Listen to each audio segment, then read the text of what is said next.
గొడ్డలు తీసినప్పుడు ఎట్లా నరుక్కుంటూ రావాలో మా బాలయ్య బాబు చాలు కస్స కస్స కస్స కస్స నరుక్కుంటూ వస్తాడు. బోత్ ఆర్ నాట్ సేమ్ అంటాడు. మళ్ళా ఇది గుర్తుపెట్టుకోను. మేము నమ్మేది ధర్మం. Both are not same. చైనాతో భారత్కి ఖచ్చితంగా యుద్ధం జరుగుతుంది. ఏదో ఒక రోజు ఖచ్చితంగా యుద్ధం జరుగుతుంది. భారత్ ఎంత ప్రిపేర్ అయి ఉన్నది.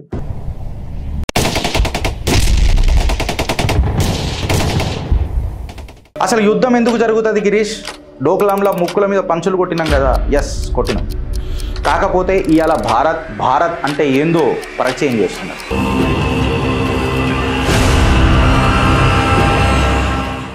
డాక్టర్ జైశంకర్ గారు చైనాలో మొన్న ల్యాండ్ అయ్యిండు. నాకు తెలిసి ఒక 4-5 రోజుల కింద అయింది.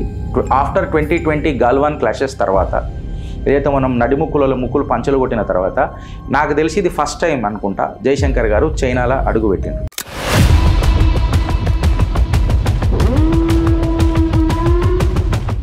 దలై లామా ఏదైతే స్పిరిచువల్ లీడర్ ఉన్నాడో లదాఖ్, ఆయన మన లదాఖ్ చేరుకున్నాడు. ఇన్ఫ్యాక్ట్ ఆయనని ఎస్కాట్ చేస్తుంది ఎవరో కాదు, మన భారత వాయుసేన, Indian air force air craft ఏదైతే ఉంటుందో ఆయనకు రక్షణ కల్పిస్తున్నది.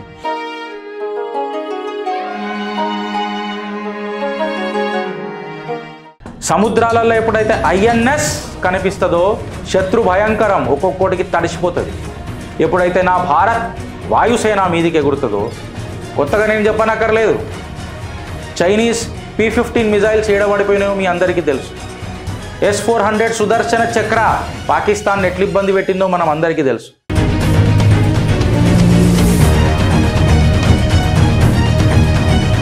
చైనాతో భారత్కి ఖచ్చితంగా యుద్ధం జరుగుతుంది. ఏదో ఒక రోజు ఖచ్చితంగా యుద్ధం జరుగుతుంది.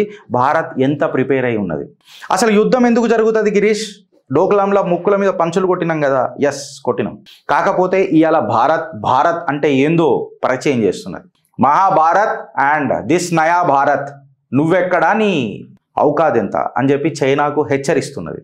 ఏం హెచ్చరిస్తున్నది గిరీష్ అని అంటే, మన అరుణాచల్ సీఎం ఖందు గారు జూలై 2025 నాడు ఒక మాట అన్నాడు, మాకు చైనా బార్డరే లేదు అసలు. అగర్ భారత్ బార్డర్ ఎవరితో ఉన్నది అని అంటే అది కేవలం టిబ్బెట్తో ఉన్నది, కానీ చైనాతో మాకేడున్నది?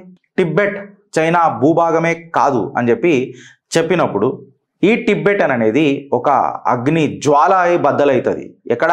చైనాలో. తిబ్బెత్ వాళ్ళ భూభాగం కాదు అనంటే తట్టుకునే కెపాసిటీలా ఎట్టి పరిస్థితులలో చైనా ఉండదు. సో ఇండియా డైరెక్ట్గా ఇలా డేర్ చేసింది. అండ్ దిస్ ఈజ్ నయా భారత్ ఫర్ యూ. ఇది ఎవరి నేతృత్వం జరుగుతుందో ఒకసారి మీరు ఆలోచించురు ఫ్రెండ్స్. భారత్ కులేఆమ్ ధమ్కి ఇచ్చింది. ఇన్ఫ్యాక్ట్ ఏం చెప్పింది అంటే, ఇది డిప్లొమాటిక్ బోల్డ్నెస్ అని చెప్తున్నారు రాజకీయ నిపుణులు. ఇదొక డిప్లొమాటిక్ బోల్డ్నెస్. ఏదైతే చైనా పోకడ ఉంటుంది చూడు, దాన్ని గడ్డపర ఛాతిల దించింది అని చెప్పి రాజకీయ నిపుణులు మాట్లాడుతున్నారు. టిబ్బెట్ ముద్ద ఎత్తింది అని అంటేనే చైనాకు జర భయాందోళనలు మొదలైతాయి అని అంటారు. ఎందుకనంటే మీకు ఇప్పుడు చిట్టా మొత్తం వినుండ్రి ఫ్రెండ్స్, మీకే తెలుస్తుంది చైనాకి ఎందుకు జర టెన్షన్ స్టార్ట్ అవుతుంది అనేది. దీనివల్ల ఖచ్చితంగా ఇండియా చైనా ఏదైతే లైన్ ఆఫ్ యాక్చువల్ కంట్రోల్ ఉంటుందో అక్కడ జర తనావ్ పెద్దగా అవుతుంది, టెన్షన్స్ పెద్దగా అవుతాయి.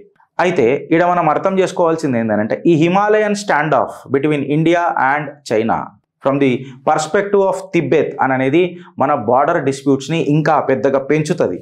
మళ్ళా ఇది ఎక్కడి డిప్లొమసీ అని చెప్పి ప్రతిపక్షాలు మాట్లాడుతుంటే, ఇదే డిప్లొమసీ, ఇదే మూతబరి డిప్లొమసీ, ఇదే తురుం తోపుల డిప్లొమసీ అని చెప్పి నిపుణులు మాట్లాడుతున్నారు. బికాస్ వాడెవడో ఏందో అని చెప్పి నువ్వు సైలెంట్ కూర్చుంటే, వాడు సైలెంట్గా ఉండి నిన్ను వైలెంట్ తయారు చేస్తున్నాడు. బికాస్ ఫ్రెండ్స్, మనం అనుకుంటాం భారతదేశము ఈ దేశంతో బార్డర్ పెట్టుకుంటుంది, పాకిస్తాన్తో, తిబ్బెట్తో అందాం మనం కూడా, అండ్ బంగ్లాదేశ్తో ఎక్సెట్రా నేపాల్తో అని మనం మాట్లాడతాం. కాకపోతే డిఫెన్స్ ఎక్స్పర్ట్స్ ఏమనంటారు తెలుసా friends?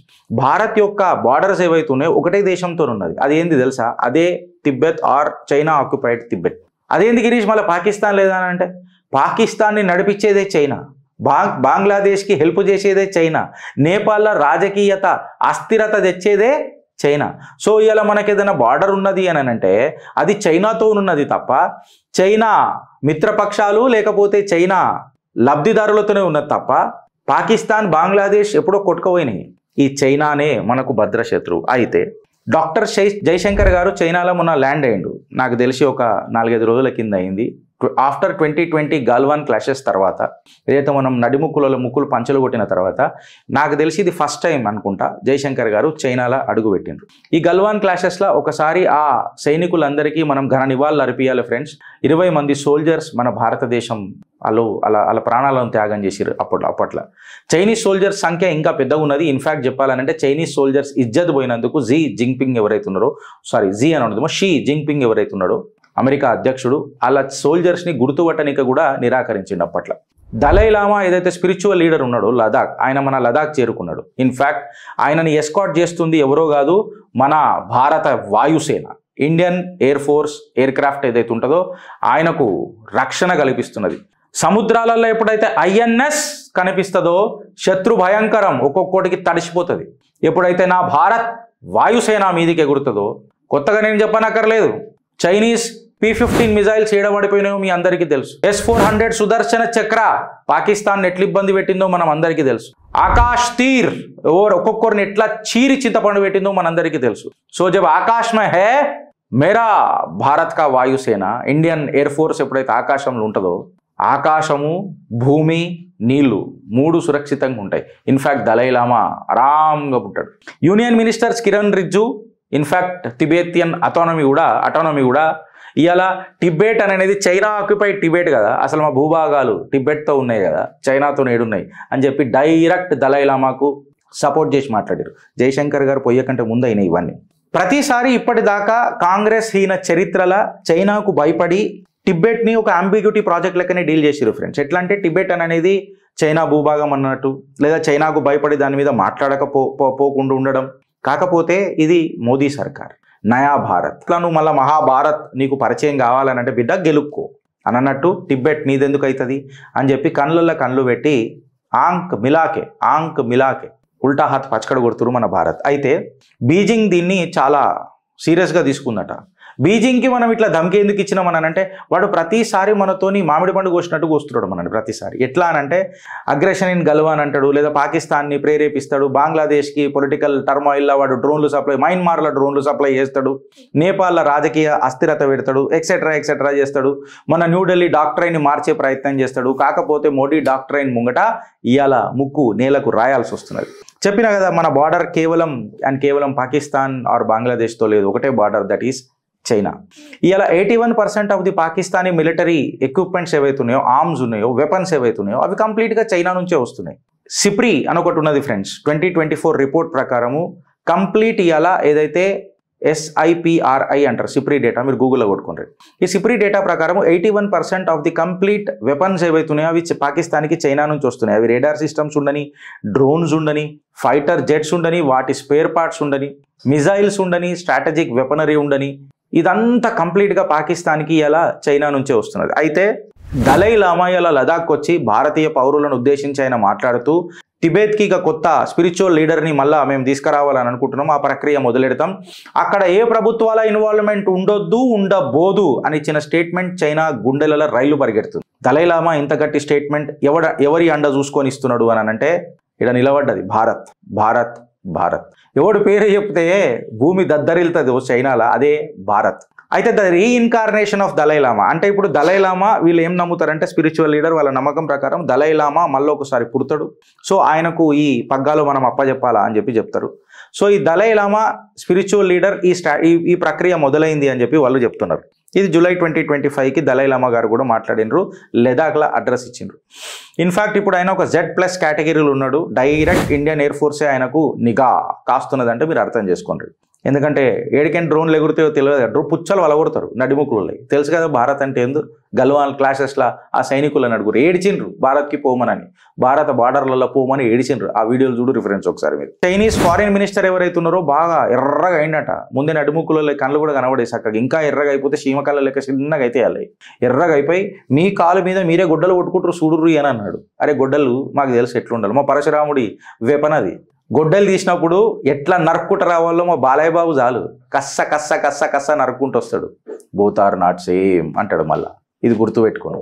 So who is shooting against whose feet అని అనేది నువ్వు పక్కకు పెట్టు చైనా అన్నది పక్కకు పెట్టును, తిబెత్ మీద మాట్లాడదామని చెప్పి భారత్ సీదా కులయాం ధమ్కి ఇచ్చింది. 6th దలై లామా మన తవాంగ్ అరుణాచల్ ప్రదేశ్లో 1683లో పుట్టిండు. ఇది చరిత్ర, ఇది ఎవరు మరవలే. సో భారత్కి తిబ్బెత్కి ఎంత చాలా డీప్ రిలేషన్స్ ఉన్నాయో మీరు ఒకసారి అర్థం చేసుకోండి. అయితే దలై లామాకు 1959లో మనము ఇక్కడ అసైలం ఇచ్చినాం. చైనాస్ బ్రూటల్ క్రాక్ డౌన్ అప్పుడు తిబెత్లో. తిబెత్ చైనీస్ భూభాగమే కాదు, చైనా తనని ఆక్రమించుకోనికి ప్రయత్నం చేసింది, ఆక్రమించింది. అప్పుడు 1959లో దలై లామాకు మనం అందరం ఇచ్చినాం, ఆసరా ఇచ్చినాం.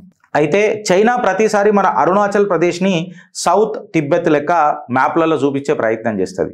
మనం ఏం చేసినామనంటే క్లియర్గా తిబ్బెతే చైనా భాగం కాదు అని చెప్పినాం. ఇన్ఫ్యాక్ట్ దలై లామా స్పిరిచువల్ లీడర్ ఏదైతే రీఇన్కార్నేషన్ ఉంటుందో దానికి భారత్ మద్దతు తెలుపుడు మొదలెట్టింది. సిమ్లా కన్వెన్షన్ ఎక్సెట్రా ఇవన్నీ మనకు తెలిసినాయే. ఇప్పుడు బ్రిటిష్ ఇండియా ప్రకారము, కమ్యూనిస్ట్ చైనా కాదు, బ్రిటిష్ ఇండియా ప్రకారము 1950 ఇన్వేజన్ కంటే ముందు ఆర్ 1959 కంటే ముందు, 1950 కంటే ముందు, డేట్స్ నాకు కరెక్ట్ గుర్తులేవు. ఇది ఒక నిజంగా చెప్పాలని అంటే చైనా మర్చిపోతుంది ఏంటంటే టిబెట్ బ్రిటిష్ ఇండియాతో సైన్ చేసింది. అసలు చైనా భూభాగం ఎట్లయింది అని చెప్పి ఇలా ప్రశ్నిస్తే చైనా దగ్గర ఏమైనా ఆన్సర్ ఉందా?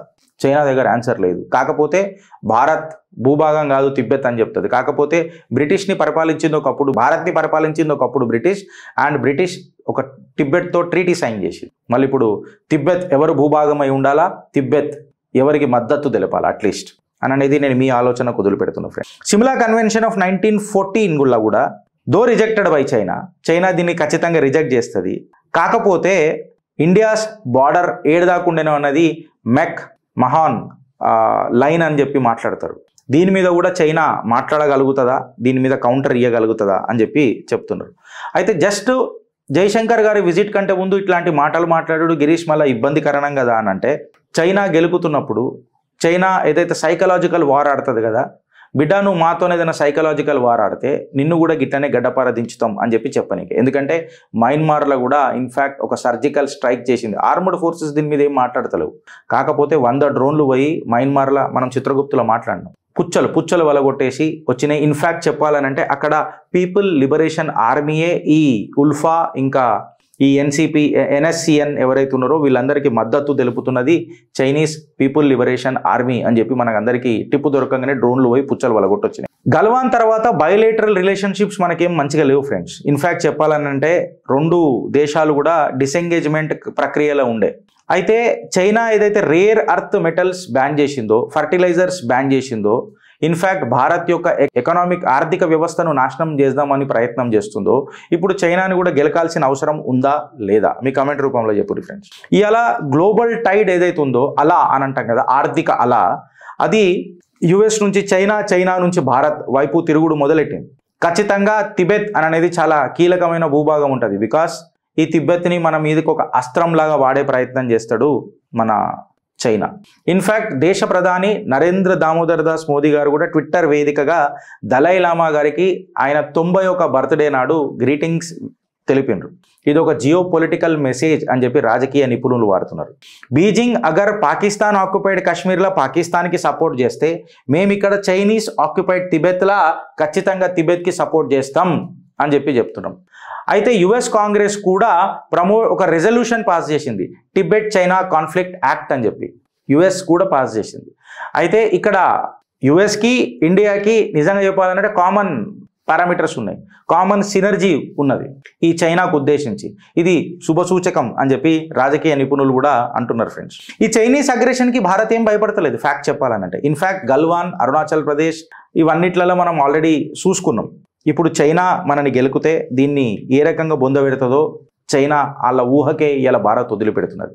అయితే చైనా సైలెంట్ ఊకోదు ఫ్రెండ్స్. చైనా ఖచ్చితంగా సైలెంట్ ఊకోదు. చైనా ఏం చేయగలుగుతుంది గిరీష్ అని అంటే భారత్ మీదకి ఒక వాటర్ బాంబ్ తయారు చేస్తుంది. ఇప్పుడు మనం మొన్న ఆపరేషన్ సింధూర్ తర్వాత ఇండస్ వాటర్ ట్రీటీ దగ్గర నీళ్లు బంద్ చేసినాం పాకిస్తాన్. వాడు ఫస్ట్ ముడ్డి కడుకోనిక నీళ్లు లేకపోయి చచ్చిపోయిండు. తర్వాత ఒకటేసారి గేట్లు ఎత్తేసినాం, ఆడు వరదలల్లో మునిగిపోయిండు.